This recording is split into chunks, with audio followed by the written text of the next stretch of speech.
Welcome back to Hub Recaps. Today, we're gonna be recapping Sugar Daddies. Of course. Anything for you, sweetheart. Kara was working in a restaurant. A guy spills a drink on her, so she goes to the bathroom to clean it up when her roommate, Shauna, asks if she wants to come with her to a party. She says she can't because she's got a paper to finish.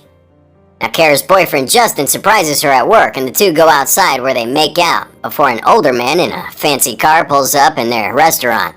Well, Shauna goes out towards the older guy, before telling Kara to call her if she changes her mind later on. They're giggling as she leaves, and Justin asks if that's her dad or her boyfriend, but Kara isn't sure. Text me if you change your mind. And later that night, Kara finds herself being fired from the restaurant because they're overstaffed. Now, the next day at school, Kara is offered a position as an intern at a prestigious law firm. But upon hearing that it's the whole summer with no pay, well, she realizes how impossible that would be and tells her professor she'll think about it. Okay, I'll think about it. Now, back at her dorm after class, Shauna shows her a dress she plans to wear to the party. Kara compliments it before seeing the price tag and gets shocked at how expensive it is. She then goes to ask her who the guy was that she was with last night, to which Shauna replies that David is her friend. She tells Kara that she doesn't have to be living like this, working and struggling all the time. So Shauna invites her again to go out that night, which Kara declines at first, worried about how much it would cost, but eventually agrees when Shauna says that she won't have to pay for anything. Now the two arrive at a fancy mansion, and Kara immediately notices a common trend: older men and young women. David comes up to him and greets them before kissing Shauna, and she introduces him to Kara and says that he should show her around. Well, she's about to go and get them some drinks when Kara declines, and David assures her that when she's ready, he'll show her around before walking away. Maybe I don't consider this fun. Shauna asks what she's doing, and Kara responds to her with the same question.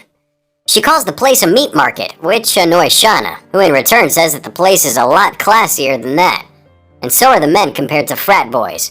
She gives her a drink and tells her to mingle before she walks away too, visibly annoyed. So Kara's looking on at a disappearing Shauna when a man asks why she looks so lost, and after telling him that she's just looking for someone, he asks her why she seems uncomfortable. Everyone's enjoying themselves except her. Well, after Kara tells him she doesn't consider this fun, he starts to figure her out, describing her as a college student who takes their studies seriously and works all the time. She asks if that's a problem, to which he says no and that he admires that.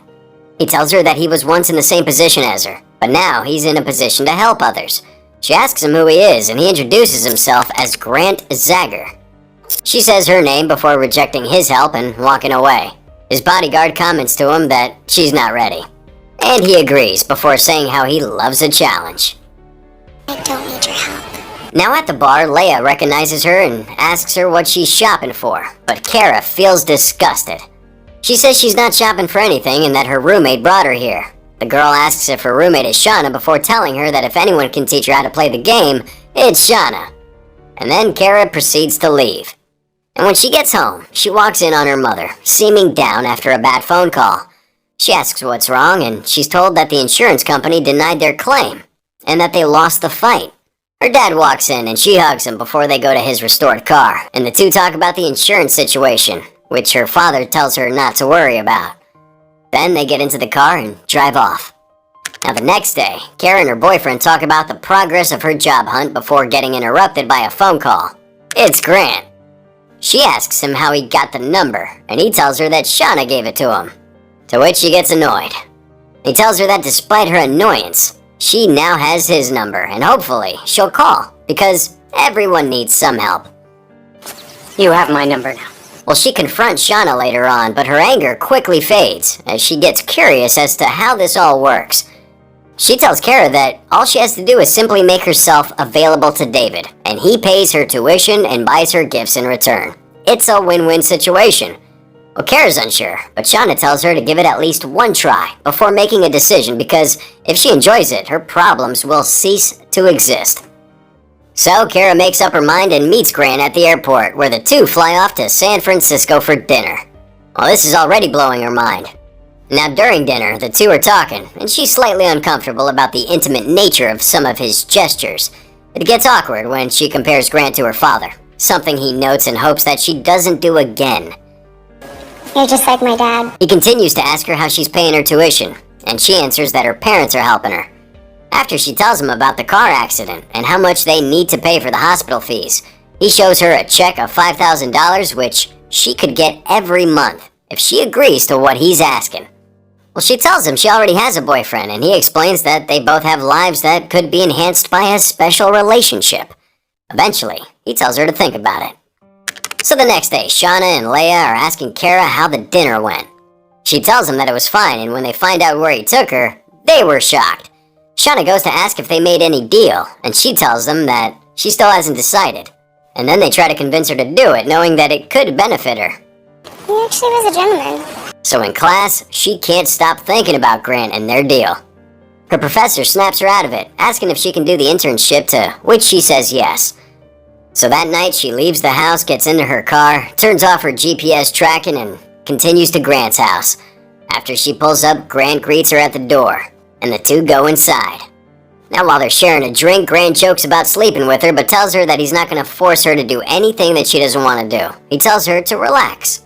And then they go upstairs, and the two get intimate. She's initially unsure and slightly uncomfortable, but begins to somewhat enjoy it. When it's all over, he kisses her goodnight and drops an envelope on the bed next to her. Now back in her room, the girls are talking about the experience with Grant. She tells him how considerate he was. They're all once again jealous, telling her how lucky she is. They joke around a bit when one of the girls reveals that her sugar daddy's married. Well, she's worried that Grant might be too, but Shauna reminds her that, she has a boyfriend. It's very considerate. So Kara decides to visit her parents and tell them about the internship. They get very excited. She ends up lying and says that she works at the pub, so they give her a check for $200 to help her out somewhat. But she gives it back, telling him not to worry. Her dad is asking if she's hiding anything, and she thinks he knows, but then he jokes about her turning off her GPS. They all joke about it, thankful she dodged a bullet. Now later on, while unsuccessfully trying to start her car, Grant calls up and says he'll have someone pick her up at 8. She tries to tell him she already has plans as Justin knocks on the window, but he tells her to cancel them. Now Justin jump-starts her car and she breaks the news to him that their plans for the night are canceled. Not sure how he'd feel if he knew what was really going on. So assuming that she's gonna go study, he was fine with it. So during dinner that night at Grant's house, the two are casually talking. She's asking if the driver's joining him for dinner, and he asks if she's got a problem with him. She plays it coy, and Justin suddenly calls, but she declines it. She lies and tells Grant that it's just her mom, and in return, he asks about her parents and their relationship. Eventually, she subtly asks if he's married, and he says no. He never saw the point of it. He tells her that if this arrangement between them works out, he'd like to help her with her father's medical bills, to which she's shocked and thankful. She goes to hug him before kissing him, and then he gives her some expensive diamond earrings. So now we see Justin surprising her at home and dropping off a snack before the two start making out. He wants to do more than just hang out, but she's tired. At first he's fine, but then after noticing the earrings and asking where she got them from, everything goes downhill. She tells him she borrowed them from Shauna, and he gets confused because she said that she was studying. Well, she avoids that question and says she needs to get back to it. And now he senses something's off, but he decides to let it be for now and leaves. What is that supposed to mean? Now at a bar near campus, Justin approaches Shauna asking if she knows where Kara is, and she tells him she's not sure. When he brings up those earrings, she gets confused, confirming his doubts. And finally, Leia shows up. And when she's asked where Kara might be, she hesitates. Now he thinks that she's cheating on him. So Kara gets home and Justin's already there, ready to confront her. She tries to lie, but he tells her that he can smell the other guy on her. Awkward. He asks her if it's just some regular guy and not some sugar daddy situation. And when she doesn't say anything, well, he gets his answer and leaves. So Kara and Shauna are talking the next day as Shauna's showing off her new diamond bracelet.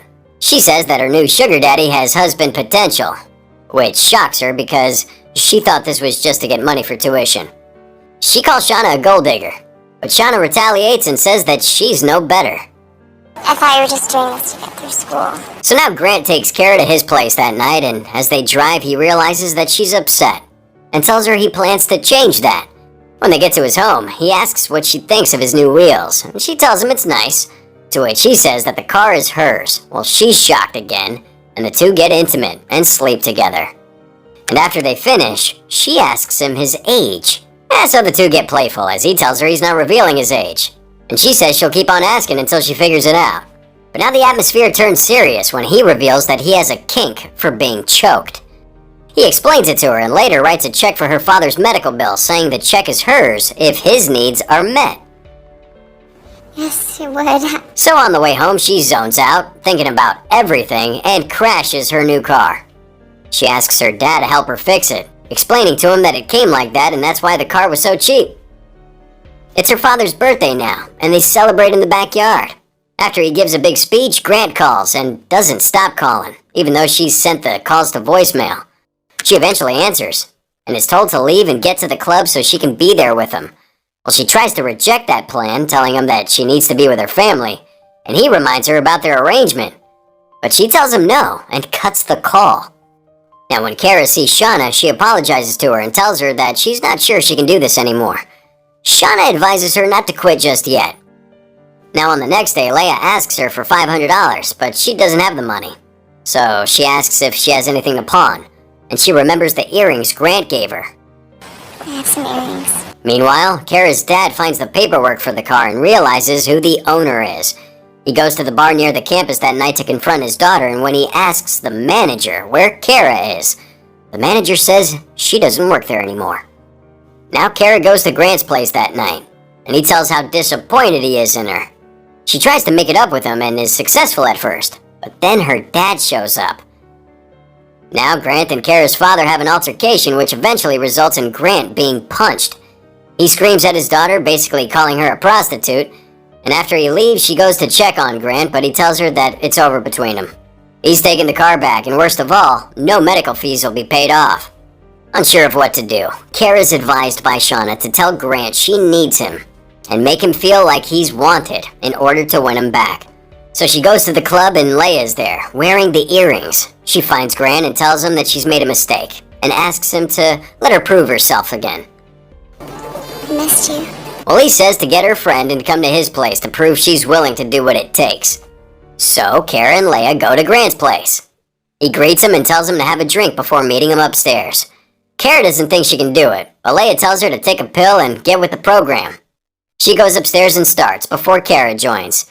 He undresses Leia before telling Kara to kiss her, and the two almost kiss, but Kara walks off, and Grant's about to chase her when Leia says she'll do anything he wants. Now in the bathroom, Kara nearly throws up while Leia and Grant sleep together. They're doing that choking thing that Kara's been opposed to all this time, and she starts to feel really sick. Meanwhile, Grant gets a bit too rough and accidentally takes Leia's life. Kara finds her and panics once she realizes she's dead. Leia, come on. She's running through the house screaming for Grant, and when she finds him, he tells her that she's just really drunk. When they get to the room, Leia's gone. He lies and says that the driver took her home, but she's not buying it. She leaves in a panic while Grant's trying to stop her. Meanwhile, the driver takes the body and tells Grant to give Kara what she wants, so that she'll forget all about it.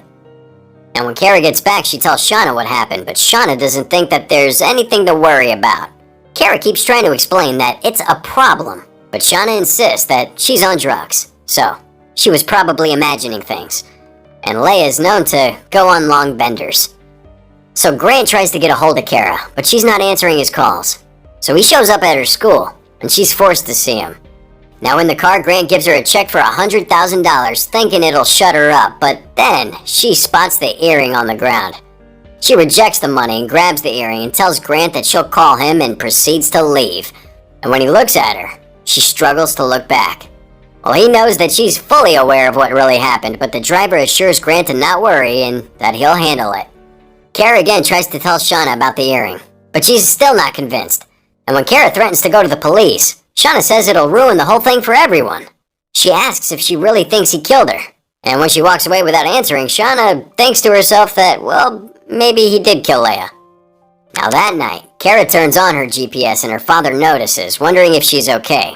He phones her while she's walking on the campus.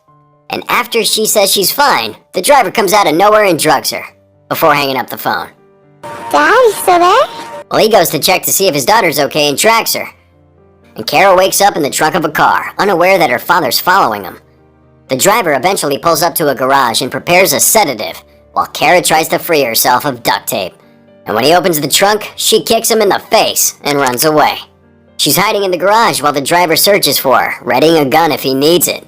Well, he ends up finding her and tells her to tie herself up. He plans to make her overdose so it looks like she committed suicide. After tying herself up, he hands her the needle and instructs her to inject herself with it. And Barry pulls up just in time to make his way inside. As Kara's about to inject the drugs into her system, her dad calls out, causing the driver to fire shots. He misses and looks around for him, but gets tackled to the ground. Kara grabs a pipe, hits the driver with it, making him fall to the ground unconscious. Grant ends up calling the driver's phone to ask if it's done, and when Kara answers it, he freaks out knowing things didn't go as planned. So immediately, he grabs a bag, loads it with money and passports, ready to escape, and phones the airport to make a quick getaway. But Kara knew he'd go there, so she calls the police and tells him to go to the airport. And just as Grant is about to board the plane, they announce their presence and arrest him. The two arrive just in time to watch him being taken away. And so, Kara's life goes back to normal, eventually. As normal as it can be after everything she's been through.